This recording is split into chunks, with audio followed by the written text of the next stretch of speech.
Federal Councillor, Your Excellencies, Peter Verze, the Chairman of the Foundation, distinguished guests, ladies and gentlemen. I think this is the 18th consecutive year I'm chairing this conference, and I can honestly say I've never seen such a fabulous start. And the three people who just spoke, following that terrific film made by CNN, it almost gave me a sense of nervous exhaustion and depression. But thank you very much indeed for that. It was just terrific. I thought I would be the first British person on the stage this morning, but first of all I see Nigel Farage, and then a fellow banker from the jungle dealing with orang-utans. So it's a big surprise to start this conference. My name is Brian Griffiths, and it's my great pleasure to welcome you, whether you are speakers or panelists, participants, media representatives, or students. I know many of you have traveled great distances, and seeing the snow on the streets of St. Gallen in May, some of you may even have come down from the mountains on skis, I don't know, but it's a great surprise to see that. For those of you who've never attended a St. Gallen conference before, I think it's unique for a number of reasons. First, we're in this wonderful medieval city of St. Gallen, near the beautiful Bodensee. The name of the city is after the Irish monk Gallen. As a fellow Celt, a Welshman, I feel very close to him. The abbey is built, I should also say, for the lady who spoke, the national game of rugby is, the national game of Wales is rugby. And the greatest team in the world in rugby is New Zealand. The last time we beat them was in 1953. So it's a very great pleasure to have you on the stage. The conference is, of course, held on this campus, which is campus of a great university. Secondly, the strapline of the symposium is the leaders of today talking to the leaders of tomorrow. That intergenerational exchange of ideas. Thirdly, the symposium is multidisciplinary.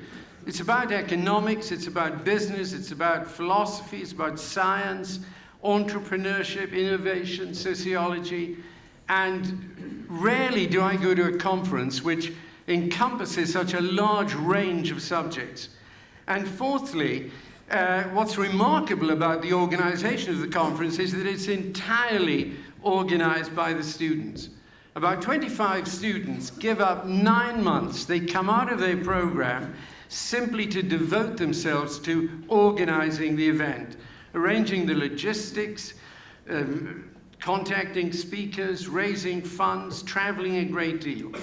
But in addition to that, as you've already discovered, there are so many students, in fact over 300, who are from the university and who are here to serve us. And really, I think they do a fantastic job. And in that context, I'd like to thank in particular Dominic Baumann, who is the chief executive, acting chief executive of the organization. The subject the students have chosen is the dilemma of disruption. They should be congratulated because it's very topical. You may also say, it was they who invited me to be chairman, they should be congratulated on the choice of chairman.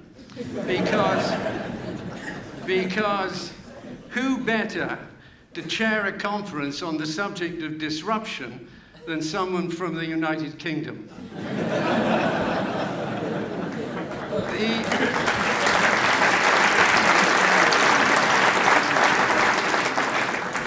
The conference originates in the work of Harvard Business School professor Clayton Christensen, and it seeks to explain why new technologies can cause great companies to fail.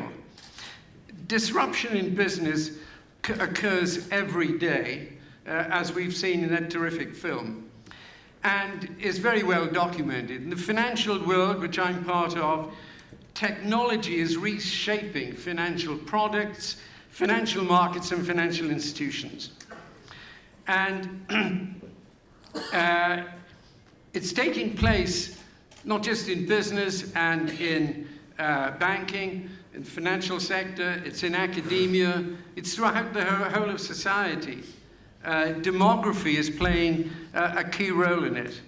From my own perspective, politics, there have been two events in the past year which I think are a great example of it. One is the result of the UK referendum by the people of the UK to leave the European Union. I have to tell you, the vote for Brexit came as a huge shock.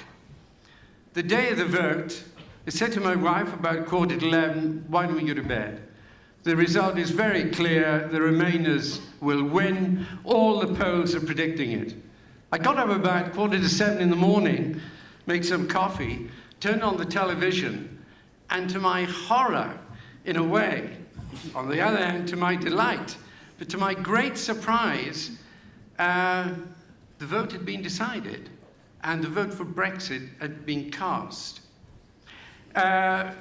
It was followed later the day by the resignation of a prime minister. Within the week, there was a new prime minister, there was a new government, new ministers, even new departments. Article 50 was invoked, the formal decision by the British government to leave the European Union earlier this year. And there's now an election called for June the 8th. For the UK and for the European Union, this is disruption on a huge scale. And the second completely unexpected result was the election of Donald Trump as president of the US. No previous experience of government, behaved badly, I think, which is generally accepted in the campaign, displayed a personality which is variously described as whimsical, fickle, volatile, mercurial, a record of decision-making which is characterized as arbitrary, erratic, inconsistent. And yet, his words and actions in relation to North Korea, China, Russia, the Middle East suggest major shifts in US trade and global policies, something, again, which is highly disruptive. So it seems to me, therefore, that change and disruption, as we've seen on that film, are relentless. They are no respecter of persons, of countries, of communities, of classes, or of sectors. I'd like to make 3 points about it, very brief. But before I do so, can I just remind you that this conference is the 47th year of this conference. Why did it start? It started because of the student riots of 1968. I was a young lecturer at the London School of Economics. We had to close the school for 5 weeks. For a liberal institution, something unknown. St. Gallen as a symposium was born in a cradle of disruption. And therefore it's, in a way, very topical that we should be back here today. So we have no option but to be part of this relentless progress of change. If we wish to step aside, it's a path to poverty. But I'd like to raise 3 comments which I hope come up for you during the conference. The first is that disruption is divisive. The results of the Brexit and the Trump vote expose deep divisions in British society and in American society. More than 3 decades of globalization and rapid technological change has left large numbers of people in economic terms either as winners or losers. And on the research which has been done, because the result of the vote in the UK was extraordinary. We had people from the working class Labour Party heartlands of the north of England and from the Welsh mining valleys, the Rhondda Valley, voting for Brexit, despite the fact that these areas had received huge funding from the European Union. And recently a book was published in Britain, and the book said, in order to analyze what is happening, you have to move beyond the traditional distinctions of left and right, based on class and on economics, and realize that there have been two new classes which have been formed, which are much more about cultural identity in politics rather than the traditional taxonomy. And the book was called The Road to Somewhere. And it said there are two kinds of people. There are firstly the people who live anywhere, who are at home anywhere. They are people, they're a worldview of successful individuals, mobile individuals, placing a high value on autonomy, individual self-realization, especially through work, are happy with globalization, meritocracy, most forms of equality, and socially liberal. I take it probably that most people in this room this morning would be classed as people from anywhere. The alternative group of people are people who come from somewhere. They're people who feel left behind. They're people who feel left out. They're more conservative. They're more communitarian. They're moderately nationalistic. They're uncomfortable with the pace of cultural change. And the question, I think, which for the UK, and it's reflected in Mrs. May's approach to the election and the manifesto she wants to present.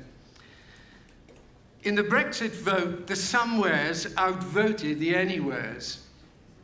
The question is, we have to celebrate innovation, technological change, digitalization. But how do we give the people from somewhere a voice? How do we make them feel they have a stake in economic life, that they are included? That, to me, is very important. The second question is, I'm a great believer in technological change, but it does raise ethical questions. On Monday of this week, the House of Commons Select Committee on Home Affairs published a paper which was on questioning the responsibility of the social media for the content which goes across, particularly Facebook and Google, in their advertising, and especially in relation to incitement to terrorism and treatment of children and certain forms of pornography. So the question I think we have to ask is, to what extent should the social media have the same responsibility for content as the newsprint industry does? Or can they say, we're simply producing the pipes and we're not responsible for what's going out on the pipes? I'm afraid I think that from society's point of view, the political sense is that if they don't take responsibility, more responsibility for what they're doing, we're going to have greater regulation. And finally, can I say that I think that the Brexit and the Trump vote have really raised a question about individualism as a philosophy of life. I don't speak German, but if you've studied the social sciences, you have to know a few German words, like Weltanschauung. But two words which have made a big impact in me over my life are the words of a philosopher, a social philosopher, Tönnies, sociologist, in the late 19th century, the word Gemeinschaft and the word Gesellschaft. Gemeinschaft is about the concept of a community. We are living in a community. We are part of many communities with traditions, family, school, neighborhood, church, nation, temple, mosque. On the other hand, the kind of world in which we're living, and that film in a way brought it out very well. We're also living in a world where the individual is looking after themselves, maximizing their interest. They're in a network of contractual relationships. And the question is, given that we have to be part of technological change, but I think the really interesting question is, We also, as human beings, we love being part of communities. Relationships are crucial. How do we maintain that sense of Gemeinschaft at the same time as we back technological change? I hope that you have a great conference. Take part, express yourself, always be prepared to listen to what other people say, but have a great time. Thank you.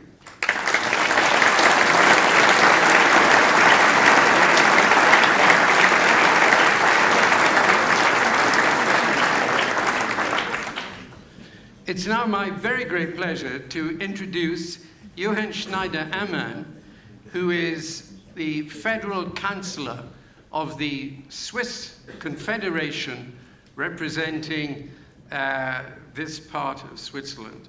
He has a very distinguished career as an entrepreneur.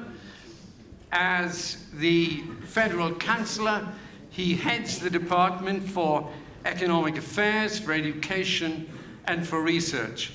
He gave us at the dinner last night a wonderful statement, and in particular, I was so impressed. He said, if changing technology has to achieve one thing, it is to make sure that youth unemployment is kept to the very possible lowest number we can.